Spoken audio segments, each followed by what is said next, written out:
Hi అండి. Welcome back to my channel. ఈ video వచ్చేసి అమ్మ వాళ్ళ ఇంటి దగ్గరండి. ఇంకా కూరగాయ మొక్కలు కొన్ని చూపిద్దామని చెప్పేసి ఈ వీడియో తీశాను. ఇదేందంటే ఆవాల మొక్క అంటారు దీన్ని. ఇంక ఇప్పుడే వస్తుందనమాట. వచ్చిన తర్వాత కూడా కంకులు వచ్చిన తర్వాత కూడా మీకు చూపిస్తాను. ఇవి టమోటా మొక్క అండి. ఇప్పుడే పడుతున్నాయి అన్నమాట. చూడండి టమోటాలు ఎలా ఉన్నాయో. ఇదొచ్చేసి మీకు గుర్తుపట్టారో లేదో షార్ట్ వీడియో ఒకటి పెట్టాను. మందారాల తోటలాగా ఉంటదనమాట. కానీ గోంగూర అండి అవి. ఫ్లవర్ అయితే మందార పూలాగా చాలా బాగుంది కలర్ కూడా. కొండ గోంగూర అంటారు. ఇదేమో క్యాబేజీ అండి. క్యాబేజీ వస్తుందనమాట. ఇంకా రాలేదు. వచ్చిన తర్వాత కూడా చూపిస్తాను వీడియో. ఇది వచ్చేసి అన్నయ్య వాళ్ళ ఇంటి దగ్గరండి. ఇవి పెట్టారనమాట. 3 వచ్చినట్టున్నాయి.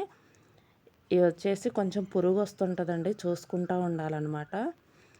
వచ్చిన తర్వాత కూడా పెడతాను. ఇవేంటంటే చిక్కుడు చెట్టు పూతలాగా ఉంది కానీ కాదండి.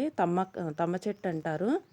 కానీ సేమ్ చిక్కుడు చెట్టు లాగానే అల్లుకుంటుంది అనమాట. ఆకులు కూడా అలానే ఉంటాయి అన్నమాట. కొద్దిగా డిఫరెన్స్ ఉంటుంది అనమాట. పూత వచ్చేసి ఇలా ఉంటుంది. ఏంటంటే కాయలు చూపిద్దామంటే అంటే కాపు అయిపోయిందండి. కొంచెం కాయలు కనిపించట్లేదనమాట. కొంచెం మీకు లాస్ట్‌లో చూపిస్తాను కాయలు కూడా ఎలా ఉంటాయి అనేది. పిందెలనేది అంటే కాపు కూడా అయిపోవచ్చింది. పిందెలనేది లేదనమాట. ఏమన్నా కనిపిస్తాయేమోనని చెప్పేసి చూస్తున్నాను గానీ కనిపించలేదు. చూపిస్తాను మీకు కోసినవి ఉన్నాయి. లాస్ట్‌లో ఏందంటే ఇంకా తమ్మకాయలు చూపిస్తా. ఇవండి తమ్మకాయలు. ఇవేందంటే కూరకు కావాలనుకోండి ఈ సైజులో కోసుకోండి. ఎందుకంటే ఇంకా ముదిరిన దాకా ఉంచుకుంటే ఏందంటే కొంచెం గట్టిగా ఉంటాయన్నమాట. చాకుకి కూడా కట్ అవ్వవు. ముదిరితే కూడా పీస్ వస్తదనమాట. కర్రీకొచ్చేసి ఇలా కోసుకోవాలి. ఇంకా ఇత్తనాలకనుకోండి ఇలా ఉంచుకోండి. చాలా బావుంటదనమాట.